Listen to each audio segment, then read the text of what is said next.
Welcome back, everybody, to Toronto Today here on the Parlay. I'm your host, Luca Rosano, alongside my co-host, Michael Singh, and we are back on this Friday edition of the show to talk about the Leafs. We're going to get into Fred VanVleet. He's got a busy weekend upcoming, despite the NBA being at their break. We got some Blue Jays talk, I think for the first time on this show, and we're going to get into some Toronto Ultra as well, followed by our best bet of the night.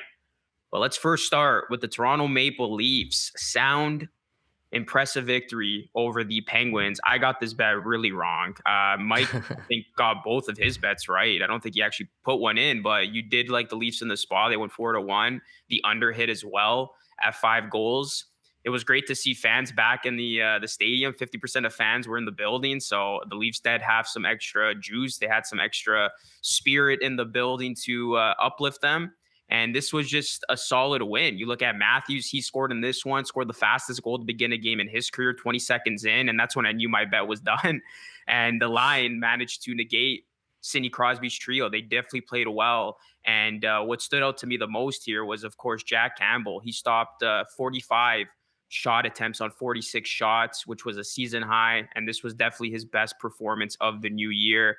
And also, I want to point out here the Maple Leaf special team, they were on full display again. They were ranked 16th and 24th on power play and penalty kill. This year, Mike, they're 1st and 5th, respectively. What were your takeaways from the Leafs after this win?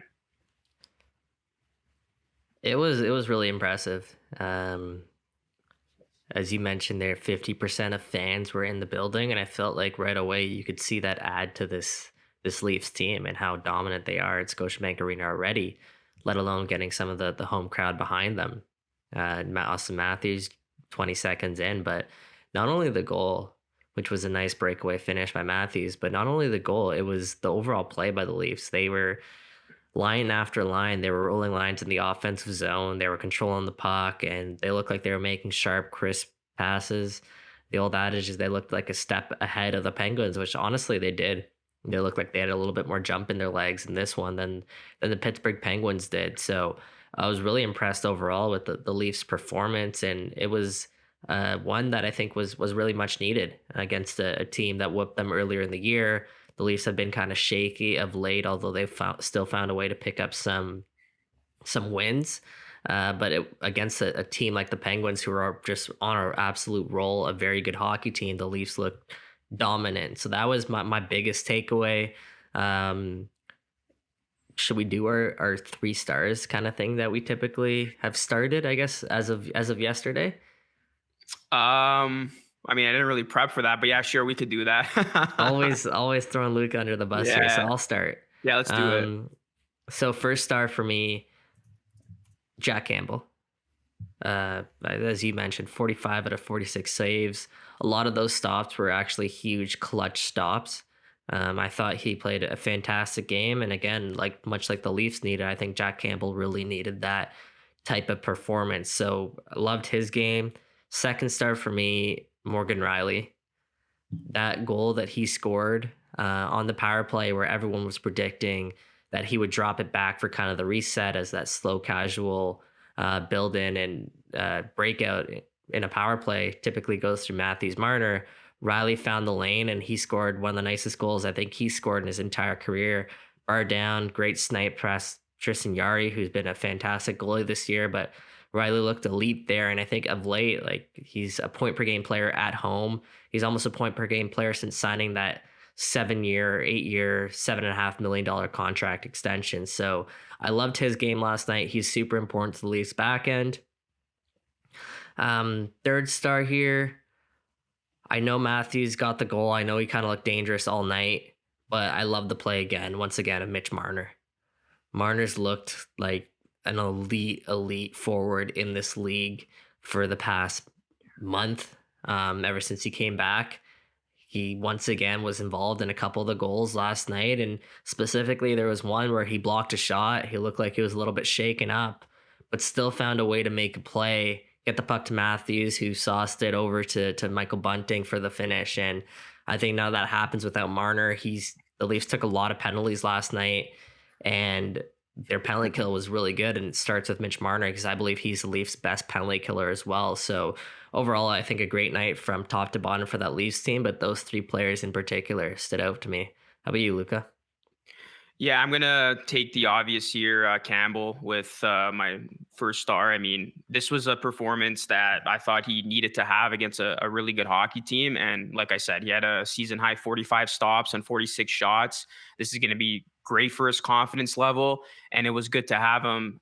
It was good to see him have the stellar performance that he had again against a high octane team that knows how to put the puck in the back of the net. So credit to Campbell. Let's see if he can now build off this. The next one, I'm going to go with Austin Matthews. I mean, this dude is ridiculous. Not only did he have the quickest goal of his career, started off the game on the right note for this Maple Leafs team. And you could tell after he scored that goal, the fans were just ignited even more. And you knew it was going to be one of those nights where the Leafs would not lose and they would easily have their way with the Penguins. Like after he scored that goal, I'm like, this game's done. Sometimes you just feel that. And Matthews overall was solid, 2 points, had an assist, had a goal, three shots on goal as well. And yeah, I'm going to go with Morgan Riley as my third star. I thought he was solid. He not only had a goal, he had an assist as well. He was also very active, and I thought he was very good for this Leafs team. I do like your Mitch Marner pick, um, even though he didn't continue his impressive run of scoring. It's the other things that he does on this team that impacts winning, and you see that every single game. Yeah, exactly. And there's that funny play also I think is worth mentioning when it's funny, scary, whichever way you kind of want to put it. But when Matthews ran into the crossbar, I don't know if he caught that, but he was chasing Sidney Crosby, and I guess he lost his proximity and where he was on the ice, and he ran straight into the Leafs net, straight into the crossbar, and was forced to leave the game. And actually, they panned to it, and Matthews lost a tooth. He left the game for a little bit, but he eventually did return, which is a good relief. But that's probably a highlight that's going to haunt him for the rest of his career, because that was now that he's okay, that was pretty dang funny. But yeah, this Leafs team keeps rolling. They take on the Blues on Saturday night.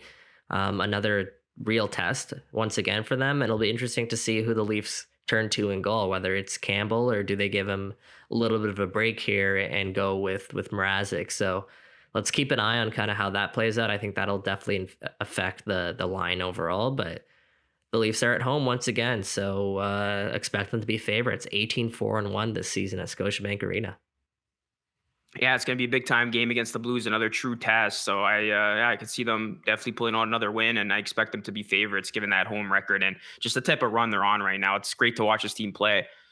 Okay, let's talk some All-Star break. We have no games in the NBA until next Thursday, so we're gonna have a lot of off time to dissect every little thing that happens, and we're gonna talk about Fred VanVleet, Freddie All-Star, the lone representative from the Raptors, who will be busy this weekend. He will be busy on both Saturday night and Sunday. So I thought it'd be cool because you definitely know people are going to be betting on this to talk about Fred VanVleet's chances at winning the 3-point shootout and if you would actually take him to win. So right now, Fred VanVleet is tied with Trae Young for the best odds to win this contest, rightfully so, plus 400. And then Patty Mills, Luke Kennard, Desmond Bain, Zach LaVine, CJ McCollum, and Karl Anthony Towns are a part of the field as well. Patty Mills has the best odds other than Fred and Trey. Karl Anthony Towns has the worst odds at plus 1,000. But hey, he's a big man that can hit the three. So those are actually pretty good odds if you are feeling a little bit of an upset pick. So my question here, Mike, are you taking VanVleet, Young, or the field to win this contest? That's a good question, and I bet this bet actually like 2 days ago, and I think I got a little bit of better odds. I have Fred VanVleet at plus 550, and I took that because the way that Freddie can shoot the three ball this year, he's proven he's stepped into one of the league's best. I think if Freddie doesn't win, I'm liking a value pick here in CJ McCollum Yeah. at plus 850 there. I think that's tremendous odds in my opinion. This guy he's struggled of late from the 3-point line. I think he hit it like 4 or 5 actually last night, but before that, his three ball wasn't falling at the same rate it was in past years. But this is a guy he's a great mid-range game, but he's also made a living from being able to spot up and hit down that shot from beyond the arc. And I'm not sure how often we've seen him in the 3-point competition, but if he catches fire, I like that value at plus 850. To me, he's probably the third best or second best, if not the best 3-point shooter here in the whole competition. So at plus 850, I'm kind of surprised. I was very surprised when I saw that, and I really like that pick. I mean, if it's not going to be Young or Van Vliet, I agree. I think he's definitely the third best shooter in this entire contest. I'm surprised he has worse odds than guys like Bain, Levine, who's coming in a little bit hurt, Kennard, and Patty Mills. I would still probably go with Trey Young or Fred VanVleet. I just have this feeling Van Vliet is going to pull it off. So the fact that you're able to get him at, you said, what, plus 550, that's great value for you. So I will go with Young or Van Vliet versus the field only because the only guy I like in the field is the guy you just mentioned, CJ McCollum. I would not be surprised if he could go on a run, and I would not be surprised at the very least we see him in the finals, maybe taking on one of Young or Van Vliet. So yeah, I got Freddie winning this contest. I mean, call me a homer, but I just think the type of season he's having, he loves proving people wrong. With all that attention being on him, he's going to put on a show, and I really see him winning that contest to solidify what has been a very remarkable year for him. And this is just going to be another one of those milestones that is put on his resume. Now, sticking with Fred VanVleet, the All-Star game. He's going to be amongst the NBA's best, which is going to do wonderfully for his confidence, for his game, just to be around those guys in the locker room, spend a weekend with them. I wouldn't be surprised if it elevates Freddie to new heights, especially in the second half of the season. But for the actual game, what do you see Fred VanVleet doing? And I'm looking at his odds to win the NBA All-Star MVP, very much a long shot, plus 6,000. Do you dare touch that? This game is so tough to get a read on, because you never know how hard some of these players are going to end up actually trying here. Freddie, to me, he seems like a very unselfish person. He doesn't seem like the guy, in my opinion, to just jack up a bunch of shots. It's going to be his first All Star game appearance, so I think he's going to be settled in. So I probably wouldn't touch that. Just looking at some of the odds actually for MVP, I think Giannis is probably the shoe in at plus 375 because this guy does not know how to not try in a game. And he's probably the hardest ever like grinder when it comes to the All-Star game. He's all downhill all the time.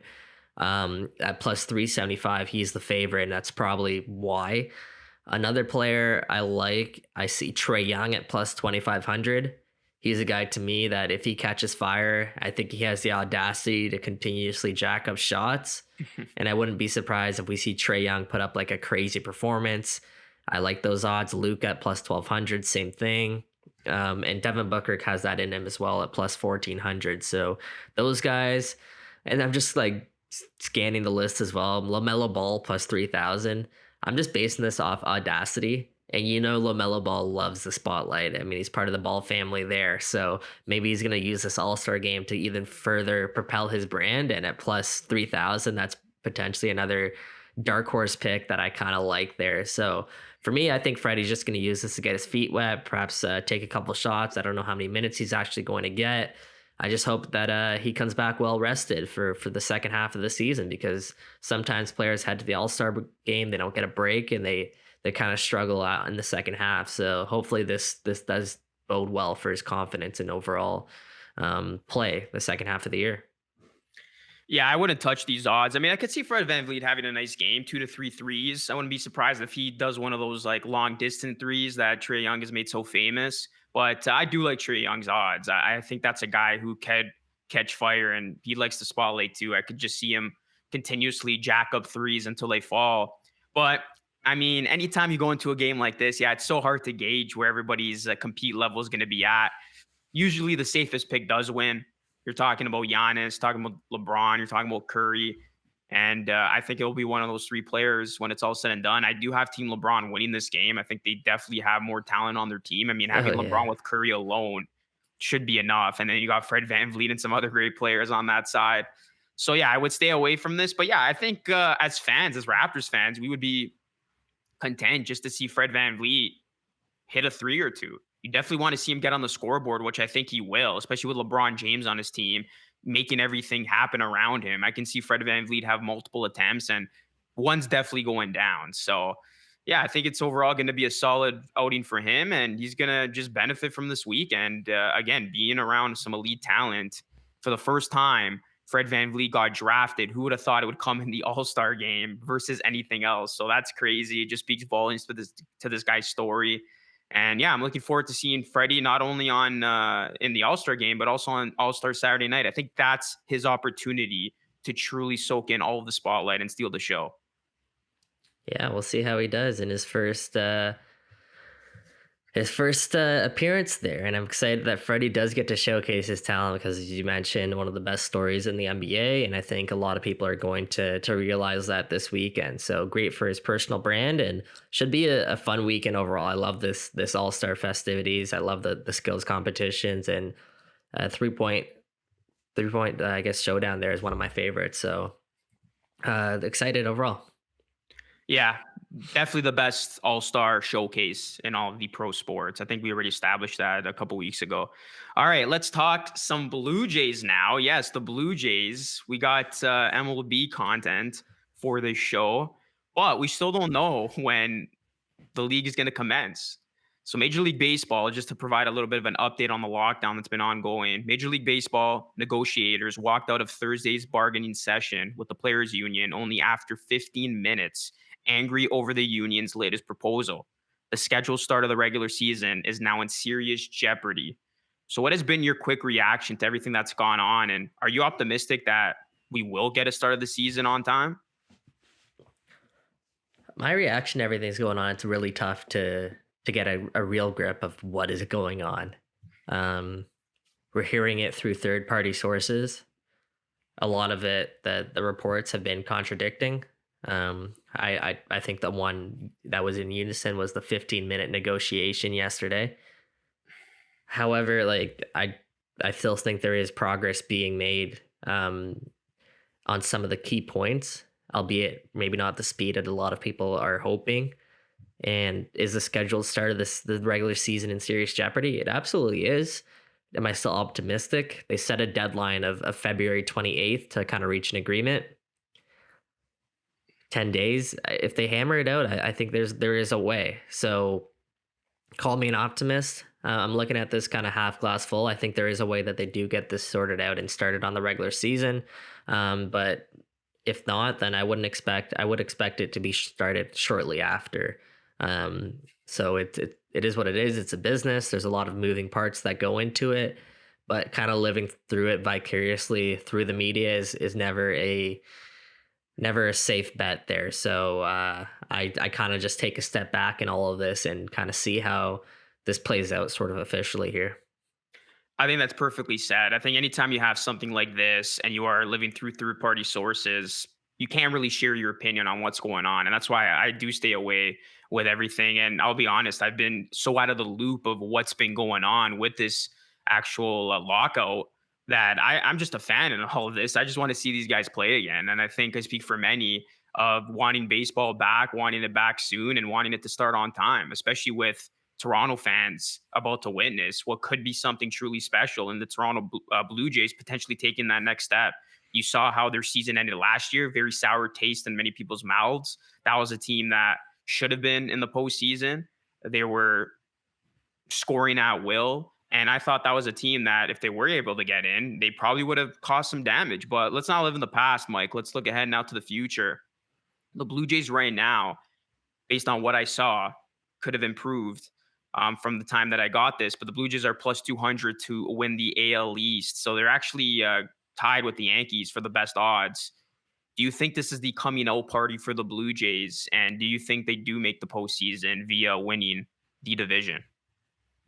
Yeah, that's a good question. I was fortunate to go to like every Blue Jays game actually last season when they did return home. I was at probably every one except for maybe four or five because I had to work. It's commitment. And it's the energy of being in that sort of environment that really ignited this team. If you can recall, when they before they returned home in July, they were fumbling.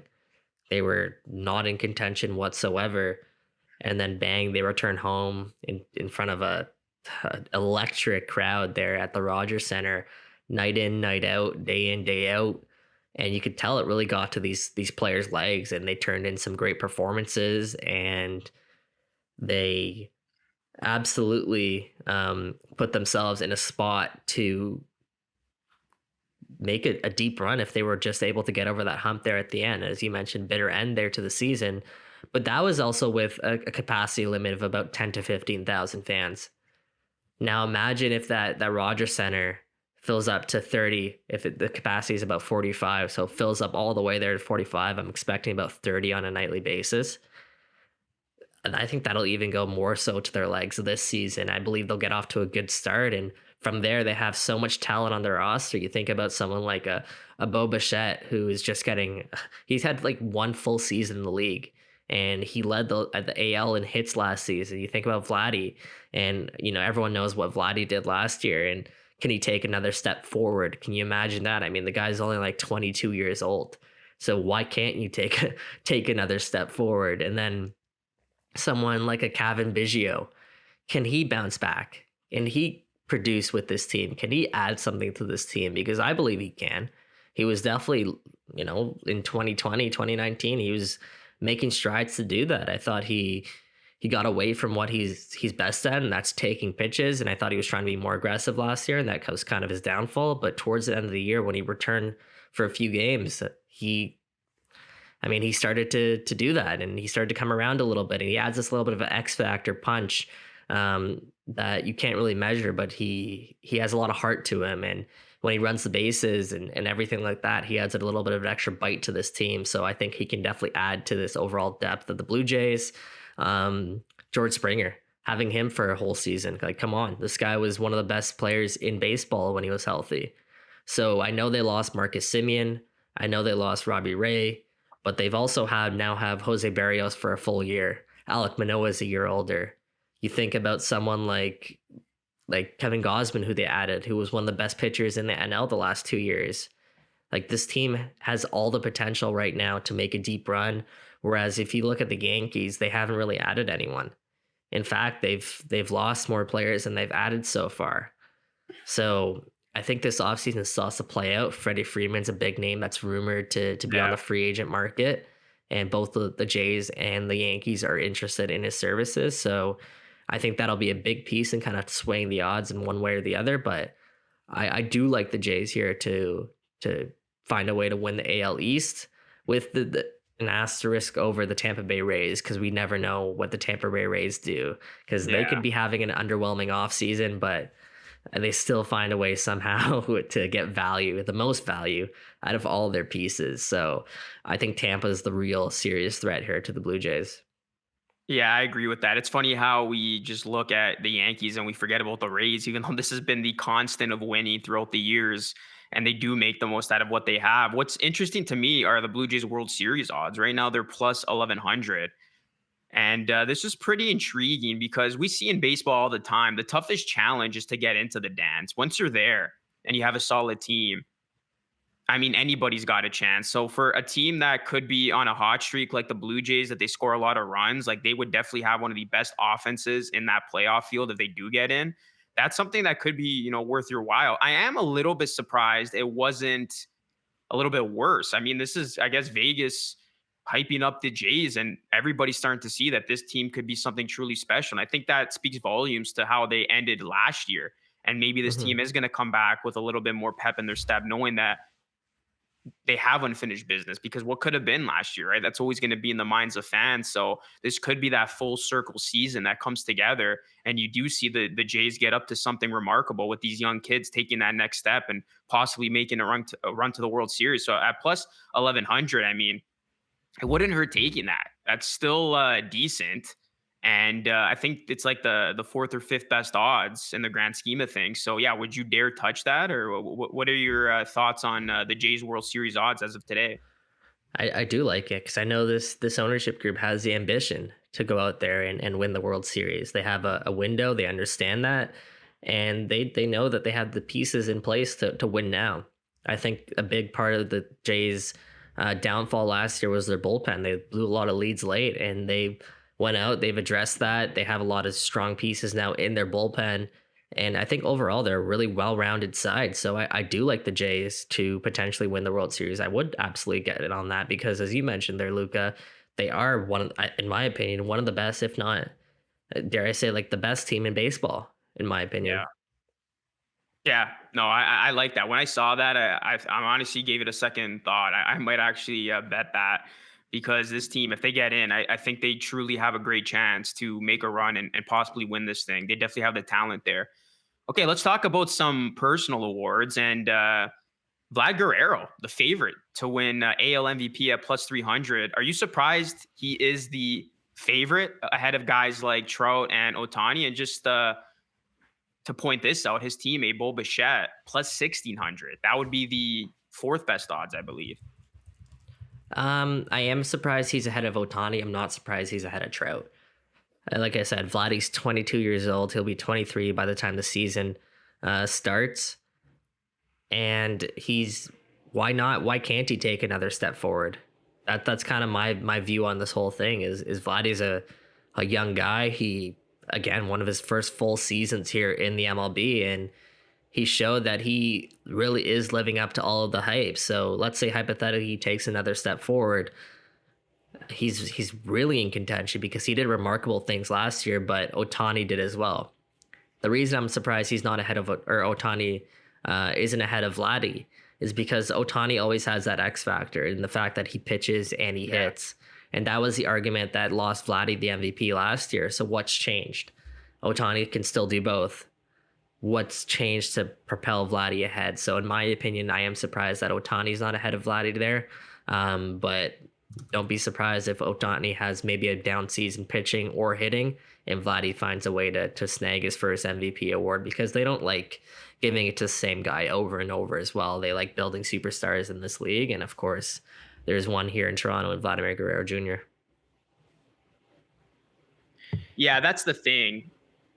I really can't see them giving it to the same guy for the second straight year. But what makes Otani so versatile is the fact that he can hit and pitch, and we saw the type of season he had last year. But I see this going to Vlad. I mean, I really do. You look at the season he had last year. I mean, it would be awesome if he can up that even more, and we can fully expect that, especially playing in front of fans, like you mentioned, and thriving off that energy. So yeah, I was a little bit surprised that Otani, just because he won it last year, wasn't the favorite.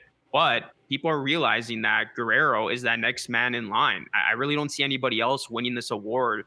Trout, maybe Bo Bichette would be a good long shot, but yeah, I think this is going to come down to Guerrero or Otani. Just a question to you: do you think Vlad Guerrero hits 50 home runs this year? 50? Yeah. Yeah, I do. If he can stay healthy, I do. I think he's not necessarily like the biggest home run hitter because this is a guy who likes to spread the field. He's gone on record saying he likes to hit for doubles as opposed to hitting for home runs. But I just think he has a sheer power to definitely do so. He looks like he's once again staying in shape this offseason, which was a big factor in him resurging last year. And I think last year I also had a slow start to the year. So if you can keep that up, I mean, I wouldn't be so shy to say that Vladdy isn't going to hit 50 home runs. So I would say, yeah. Yeah, I would too. I think he goes. I think he goes over that. I would take that. We'll see how the Blue Jays do. Like we said, we just want to see these guys play again. Hopefully, the season starts on time, and hopefully, the Blue Jays are destined for a big season as they look to make that next step. Okay, let's get into some Toronto Ultra talk. As Mike, you've been covering this team. They have a matchup against Optic Texas, and the Ultra are actually coming into this one, winning their last two. Do you think they get another dub here? Yeah, they're actually pretty significant favorites in this one. They're at actually minus 200 straight up if you were going to bet on the Toronto Ultra. And they, as I mentioned a couple shows ago, I'm actually not sure if you were on this show, but the Ultra lost their first game of this season, but it was to the team, the Seattle Surge, who are actually touted to be one of the favorites. And the Seattle Surge right now is looking, they're undefeated so far. And they lost this game by literally like a millisecond. So they went to the fifth and final decider, literally the last game within the game, and literally like the last second within the match. So they're very much in it. They've beaten that team as well. And Optic Texas, they're 1-2 so far this year. Optic Gaming is actually one of the biggest gaming organizations out there. So it's just really cool to see Toronto Ultra go up against a team like Optic Gaming and compete in all of this. And I do think that they find a way to get it done. As I mentioned, heavy favorites against this team. And if you want some value, I would suggest taking Toronto Ultra to cover the 1.5 point spread. So as I've touched on in the past, it's a best of five. So if the Ultra can find a way to win 3-0 or 3-1, that means you essentially cover the spread there. It's an interesting way of betting on esports here. And I think they find a way to do that because they've been dominant in some of the matchups and maps early on in some of these contests. So they've gone 3-0 in each of their last two games, and I expect that to keep rolling on Saturday against Optic Texas. I'm still one of those people that finds it absolutely fascinating that you can bet on esports. Like this is like a whole new world. And I know it really burst onto the scene during the heart of the pandemic when there were no real sports going on. But it's just crazy how, yeah, you can now bet on esports. And I think I got to start getting into it more and start putting some bets on this thing. Have you made an esports bet in the last 3 months? I have Toronto Ultra, man. I have. It was one of my best bets. That's right. I remember that. And you hit that too. So are you going back to the well this time for your best bet? Let's do it. So last night for our best bet, we both went with the same one for the first time in history, and surprise, surprise, we lost. The Heat went to double overtime. It was actually a historic comeback, a miraculous comeback. Yeah. That they did push that game to overtime and eventually did get the win, but they did not cover the 5 point spread or 4.5 point spread. They only won the game by 4 points. Even in that double overtime, the final minute, they were up by 5 a couple of times, but they couldn't hold on. Charlotte just kept finding a way to bounce back. It was actually a really, really good game. Yeah. But I am going to be going back to the well, 17-12 so far, and I'm gonna go take the Toronto Ultra to cover that 1.5 point spread at plus 110. So look for the Ultra to get a 3-1 or 3-0 victory on Saturday against Optic Texas in some esports Call of Duty League action. I guess I'm good at reading minds. What are the odds? You go back to the well. I mean, it's a good pick. And yeah, just to quickly touch on last night, I'm still upset over that. I thought we had it, buddy. It really came down to the wire. Jimmy Butler, he had an atrocious shooting night, but then came alive in OT. And to lose a bet by 0.5 point, that's definitely got to be the most disheartening thing in sports betting. For my pick, for the first time, I'm going to be going on the ice. I'm going to be taking the Dallas Stars money line as they're likely to remain at full strength in this game. And I think they cannot afford to have a letdown spot. So I do have them going into this game against the Blackhawks and getting some much needed points. So I'm going to go with the Stars in my first ever hockey bet on this show to just win. I hate betting hockey. I hate it, hate it, hate it. Like I've been betting a lot recently, and I think I'm doing really well in other sports, soccer, basketball. Hockey, I haven't been able to get my head around. I watch a lot of hockey. It just, for me, the game's so unpredictable. But Yeah. we'll see how that plays out with you tonight. First time going away from the NBA there to hockey at least. So let's see, Luca. Well, kind of forced, right? There's no NBA games, or else I would have continued to bet on the NBA. So I had to think outside of the box. I wasn't confident with going in esports, so I had to go to the NHL. But I agree with you; it's so unpredictable. But we'll see. If I win tonight's bet, maybe I'll make it a mainstay. But that will conclude Toronto today here on the Parlay. Another great edition of the show in the books. Thank you so much for watching. You could catch us wherever you catch your favorite podcast. You can follow us all over social media. And Mike and I will be back next week to talk about Toronto sports and more. Have yourselves a great weekend, and we'll catch you all again next week.